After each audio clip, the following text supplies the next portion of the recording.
Bonjour à tous, ici Julien Petit. Fan de voitures, bienvenue sur ma chaîne. Restez avec moi, on va aborder notre sujet du jour sans plus tarder. Updated. 16 octobre 2023, 18h04 p.m. EDT Published. 15 octobre 2023, 17h49 p.m. EDT. Les clients attendent depuis la pandémie que les prix des voitures neuves se calment et reviennent à des niveaux normaux. Selon Kelley Blue Book, le prix de transaction moyen, ATP, d'une voiture neuve en septembre 2023 est 24% plus élevé qu'en 2020.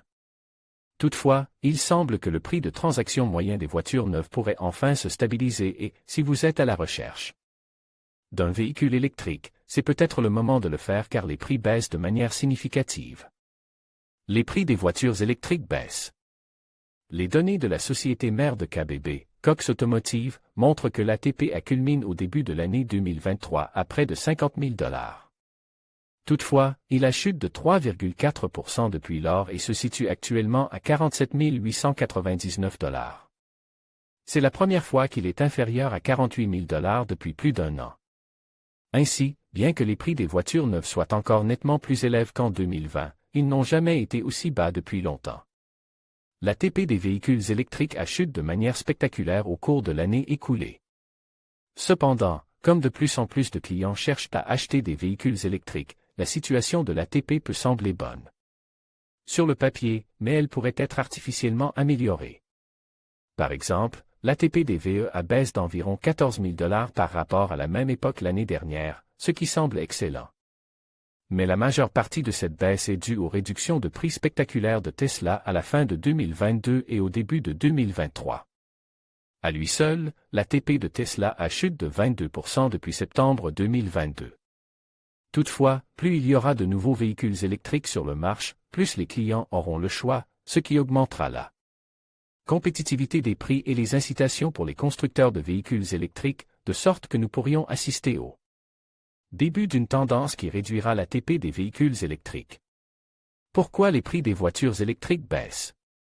L'une des raisons pour lesquelles l'ATP a baissé depuis janvier est la mise en place d'incitations par les constructeurs automobiles. Les incitations financières ont diminué depuis la pandémie en raison de la pénurie de voitures neuves, principalement due à des retards de fabrication et à des pénuries de puces.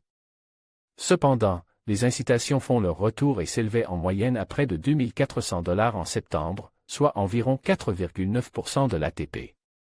Ce chiffre est inférieur aux 20% de septembre 2020, mais l'offre de voitures neuves se normalise, ce qui permet aux constructeurs automobiles d'offrir davantage d'incitations. Plus l'offre est importante, plus les offres sont intéressantes. C'est du moins ce qui se passe dans le passé. Les incitations pour les voitures électriques ont été d'une grande aide. Pour les véhicules électriques, les données de Cox montrent que les incitations pour les véhicules électriques étaient parmi les plus élevées de l'industrie, avec une moyenne de 9,8% de l'ATP. Ils se classent juste derrière les voitures de luxe, dont les incitations représentent en moyenne 10,6% du prix de vente moyen des véhicules. La grève actuelle de l'UAW pourrait affecter l'ATP des nouvelles voitures. La grève ayant entraîné la fermeture des usines des 3 grands constructeurs automobiles de Détroit, les stocks de voitures neuves pourraient être affectés. Les constructeurs automobiles mesurent leurs stocks en jours et, selon KBB, les constructeurs automobiles nationaux disposaient d'environ 60 jours de stock au début du mois d'octobre, ce qui est inférieur au niveau d'avant la grève mais plus proche de la normale qu'il ne l'a été depuis. Toutefois, la grève de l'UAW devrait être temporaire et même si elle affecte les stocks, elle n'entraînera pas d'augmentation de l'ATP pendant des années, comme ce fut le cas lors de la pandémie. Ces dernières années, il a été très difficile de trouver une nouvelle offre pour une voiture neuve, en particulier pour les acheteurs de véhicules électriques. Heureusement, certains signes indiquent que cela devient plus facile, car les prix de vente conseil se sont stabilisés et les stocks de voitures neuves sont en train de se reconstituer. Avec l'arrivée sur le marché d'un nombre croissant de véhicules électriques, la situation ne peut que s'améliorer. Avec un peu de chance,